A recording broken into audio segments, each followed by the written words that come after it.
What's good, everybody? Today is Monday, June 2nd, 2025. It's Luther Wilson III here on another YouTube video. And in this session, I'm going to talk about one of my favorite things in real estate. I'm going to talk about seller financing, okay? And in particular, I'm going to talk about how to exit from a seller finance deal, okay?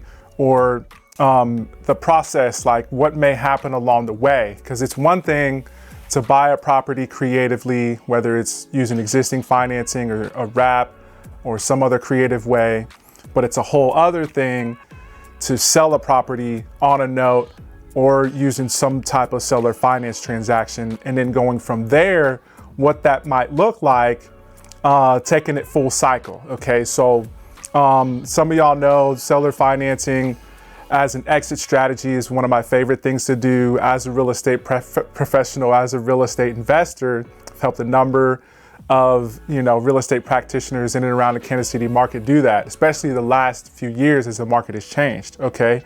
So for those investors who are interested in doing seller financing as an exit strategy, what might that look like, okay? Because there's different things that can happen along the way, all right?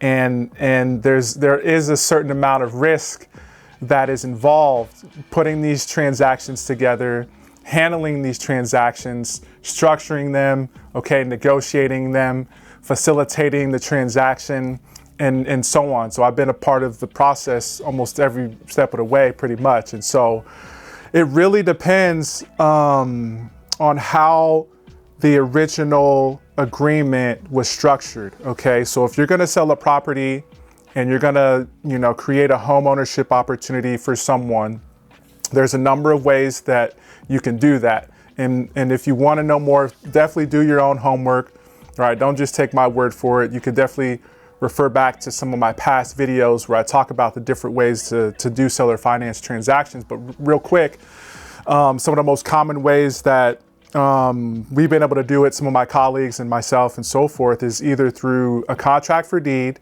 okay? It could be a wrap or it could be a true seller carryback of some sort, okay? Or it could be a lease option. All right, those are the three main ways that people in and around Kansas City have been able to do that. And so depending on how that agreement is structured, okay, from the jump, right, the documentation that gets used is then gonna help you determine how you might be able to exit. Because in a lot of cases, I shouldn't say a lot of cases, but in some cases, whoever you sell that property to, whether it's a lease option or some type of seller carryback or a contract for deed, they may not make it full cycle, meaning that they pay as agreed and then they end up getting their own financing, okay? Or if they have an ownership interest, they end up selling the property outright at a later date. And some buyers don't make it full cycle, okay? Some investors may have a hard time, making it through the process too, and I'll kind of elaborate on that. So as far as being able to exit a seller finance transaction or a seller finance home, there's a few ways that it can happen, all right? So the people that are in the home may default, okay? That's one thing that may happen, all right? And then you as the investor or property owner or the deed holder or the note holder may have to take the property back, okay? It could be a default and the buyers choose to walk away, or it could be they defaulted and then you have to take legal action to get the property back, okay? That's one thing, right? And as I mentioned earlier, some buyers may make it all the way through, okay? Meaning that they either, if it's a lease option, they exercise their option, they get their own financing, or they pay as agreed or pay it off with a lump sum. Or if it's set up as a note, okay, whether it's a contract for deed or some type of wrap or a true seller carryback, and the note or the loan is fully amortized, okay, perhaps without a balloon, and they end up paying as agreed for 15, 20 plus years, or maybe they have paid extra along the way, or they come up with a lump sum of money somehow, and then they just pay it off completely. So that would be an example of a full cycle. Either they get their own financing, right? And they get a new loan, or they just pay it off completely at some point in the future, okay? But before that happens, I mentioned the default, right? Something else that can happen along the way is the investor or whoever has sold the property via seller financing may have to exit somehow for whatever reason, okay? And it may not, they themselves as the investor may not take it the full cycle, but they may have to, exit somehow. And there's a number of things that could come up. It could look like the investor, okay, I want to make sure you understand, like, if I have a single family home in and around Kansas City and I decide to do seller financing, right? And 5 years down the line, 3 years down the line, however long, something comes up, okay, in my life or with the financing that I've used, or perhaps with a business partner or a private money lender that more or less forces me to exit, okay? So how that might look, it could look like a buyout, okay? So if I'm the investor, I decide to do seller financing, right? I have a family in the home. Let's say that they've been there for 3 years, right? And I might have to do a buyout, meaning that if I have a partner that owns the property with me, that business partner could buy me out. That's one way to do a buyout, okay? Another way to do a buyout would be another investor steps in and fills my position, or perhaps fills me and my business partner's position, okay? Right? And then, okay, another way besides the buyout that I might be able to exit as an investor is if I end up refinancing, okay? So, and you gotta be mindful with this, all right? This is, and please refer back to some of the previous videos that I did where I talk about the importance of having good underlying debt on the property, okay? Or good financing that is long-term, hopefully with no balloons, okay? Prior to doing some type of seller finance transaction, because it can, if you have a balloon payment, or if you have to exit or buy out a partner, it could be detrimental to the investment. It could be detrimental to the buyers who are buying from you. It could be, a detrimental to your portfolio being, sustainable or growing, that type of thing. So I mentioned the buyout. I mentioned the refi, okay? And then the third thing, if I'm the investor or the note holder, I, am selling the property to residents, okay? The other way that I might be able to exit would be to sell my interest, okay? And that could look like me selling the note or me selling the property, okay, to another investor who then is gonna honor, okay, this is the key part, they have to honor the agreement that I had with the residents who are buying on the note, okay? So if I wanna make sure that y'all catch this because there's some moving parts and it could be a little tricky sometimes. So if I have a single family home, right, and I decide to do seller financing, right, my goal, or my hope is that my plan is to have a good long-term, 30-year fixed rate, fully amortized mortgage in first lien position before I do the lease option or the seller carryback or whatever. But sometimes I've been in few situations where we were under the gun and we were using short-term debt, and things happened with the rehab, things happened with the appraisal, things happened with the refi. So we end up having to refi and bring in additional capital, okay, to be able to take care of the debt that we used, because when we bought the property, we used a hard money loan and we only had 6 to 12 months to pay that back.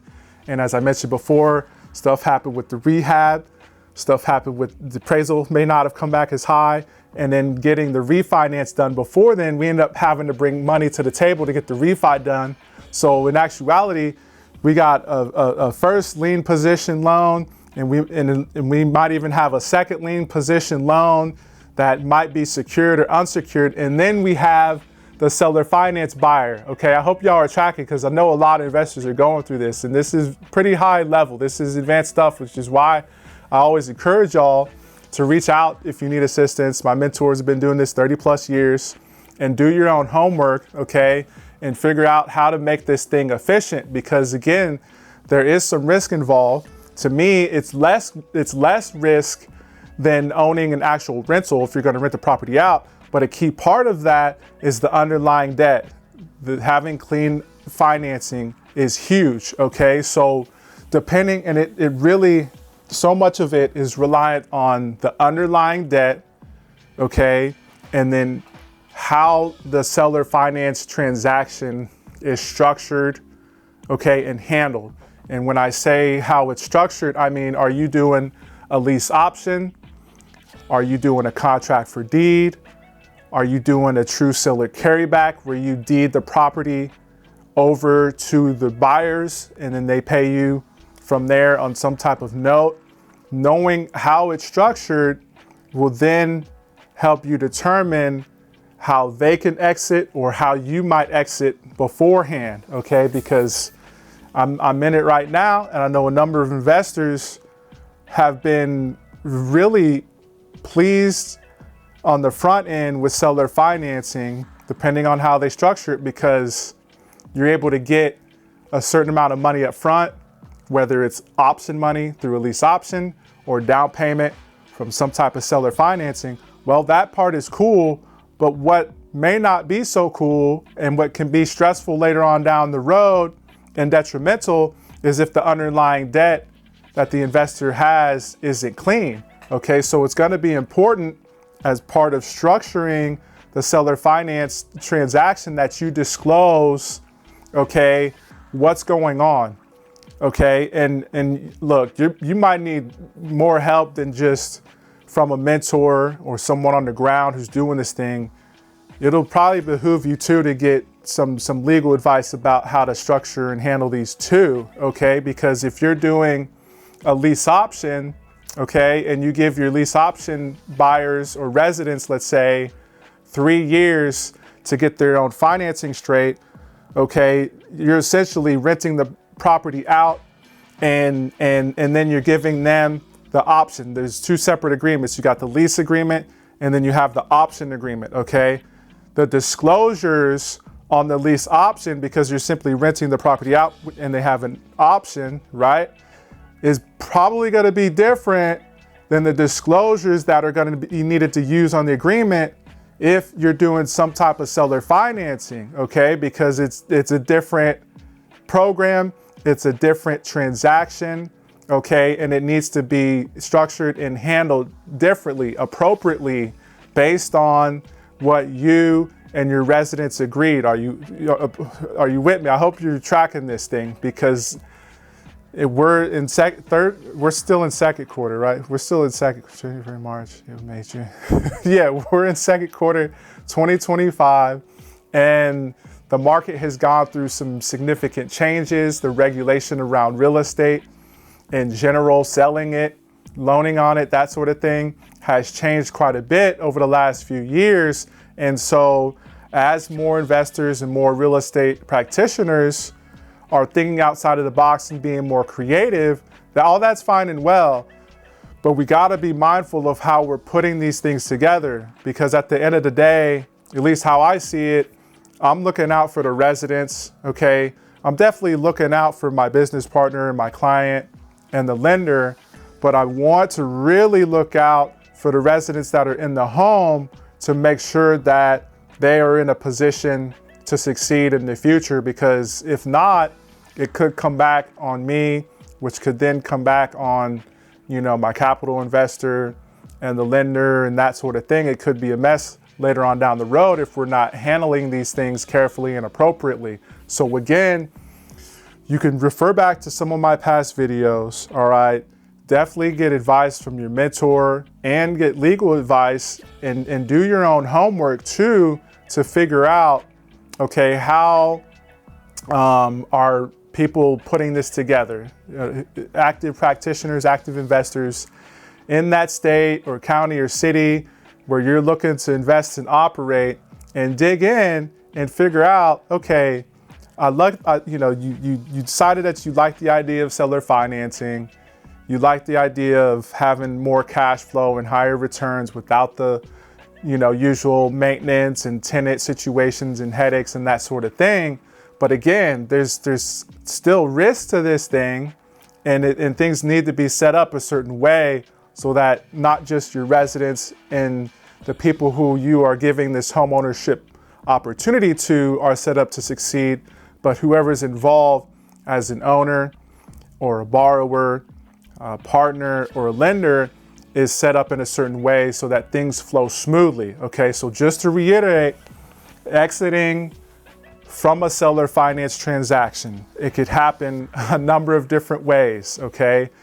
And ideally, okay, it's gonna go the full cycle to where the residents in the home pay you as agreed, right? And then they either get their own financing, okay? Or perhaps they refi, or they just pay the thing off.